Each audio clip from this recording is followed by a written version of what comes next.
By 1918, the war had become the single largest industrial undertaking in human history.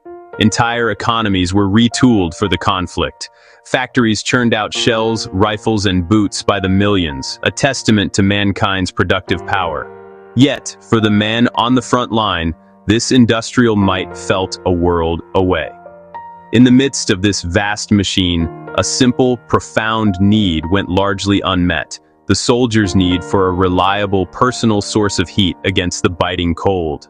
We've seen the ingenious, often desperate improvisations: the pocket kitchens, the chemical heaters, the recycled weaponry.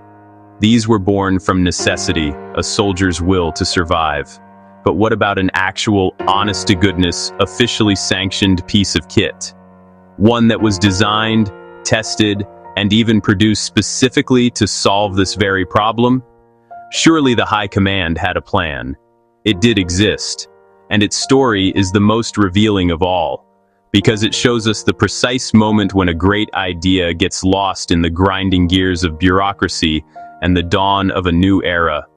This is the story of the Dickson Stove, a brilliant solution that was almost perfect, and perhaps the one that got away. Our story shifts from the frontline mud, a place of desperate individual survival, to the drawing offices and workshops of the home front. Here, the war was a different beast, a battle of logistics, engineering, and mass production.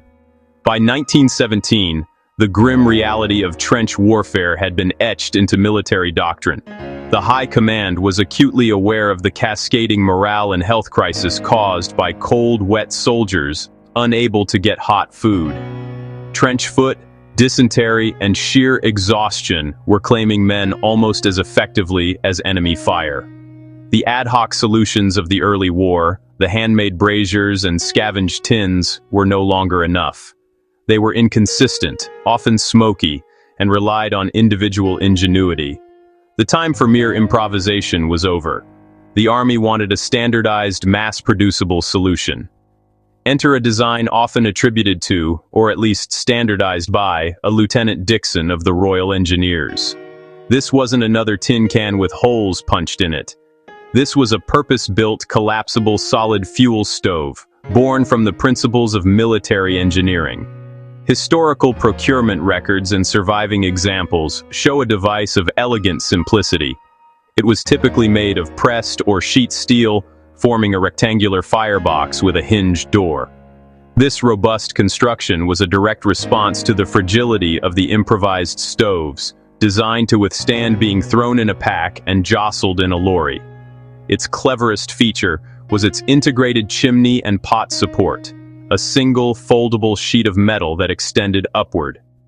This simple piece of engineering performed two critical functions simultaneously. It created a draft tube to pull air through the fuel for a hotter, more efficient burn, and it provided a stable platform for a mess tin. It collapsed flat for transport, no thicker than a book, and snapped into shape for use in seconds. It was designed to burn officially issued hexamine solid fuel tablets or small chunks of coke, providing a focused, hot flame with minimal smoke, a crucial feature for avoiding enemy snipers.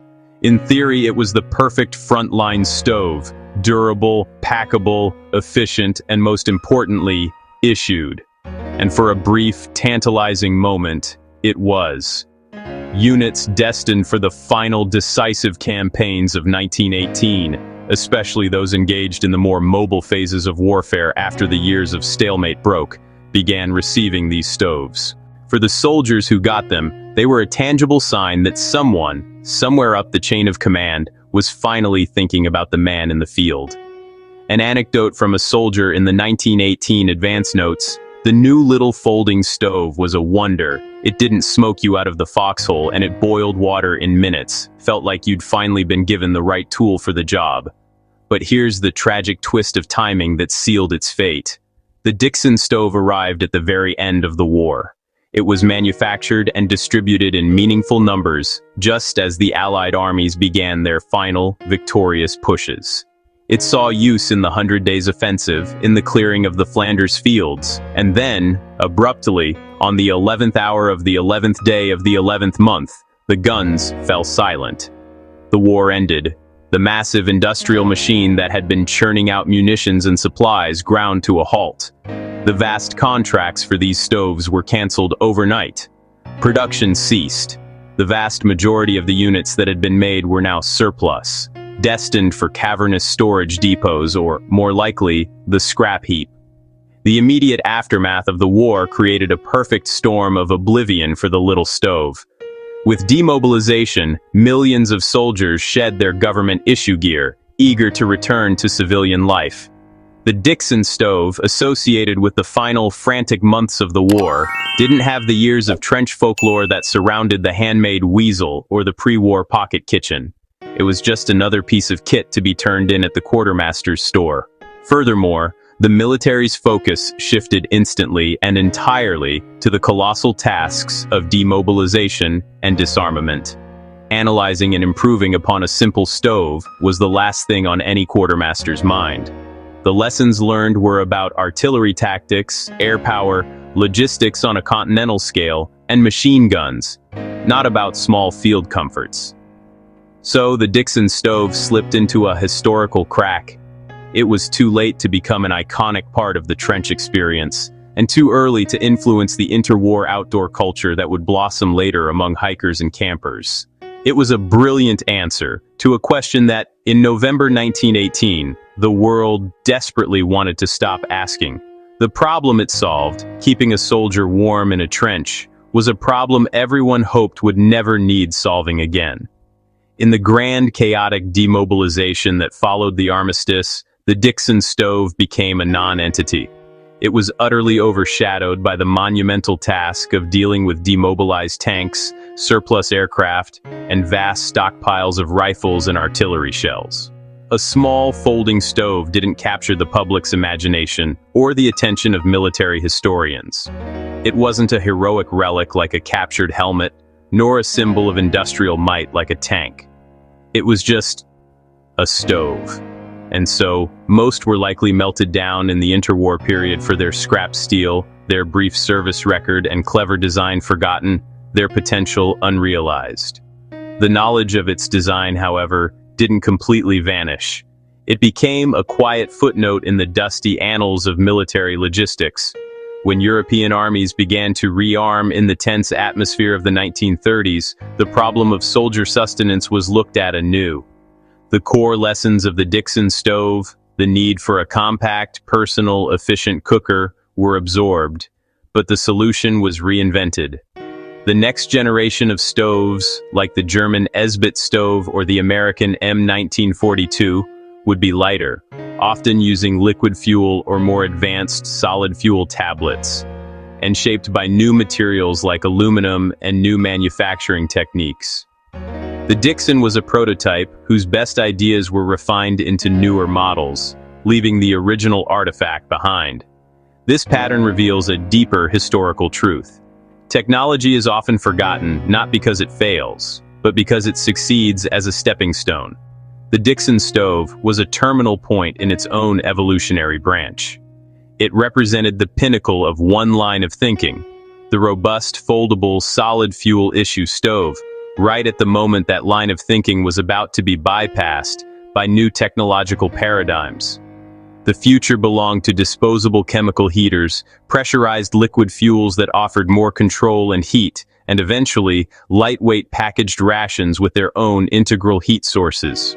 The Dickson was the best of its kind, just as its kind was becoming obsolete. There's also the powerful role of narrative and memory in what we remember. The handmade trench stoves, like the Weasel, have a better story. They speak of individual grit, of ingenuity under fire, of beating the system, of camaraderie in the workshop. Their story is human. The Dickson Stove's story is bureaucratic. It's about committees, procurement forms, supply chains, and bad timing. History, especially popular history, favors the romantic underdog story over the tale of the competent but ill-fated official issue.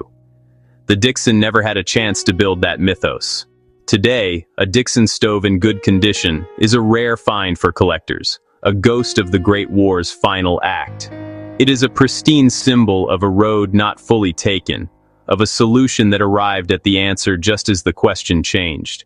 It sits quietly in a display case, whispering of the immense, unseen effort required to get even a simple tool from a drawing board to a soldier's pack, and of how easily that entire effort can be erased by the turning of a single historical page.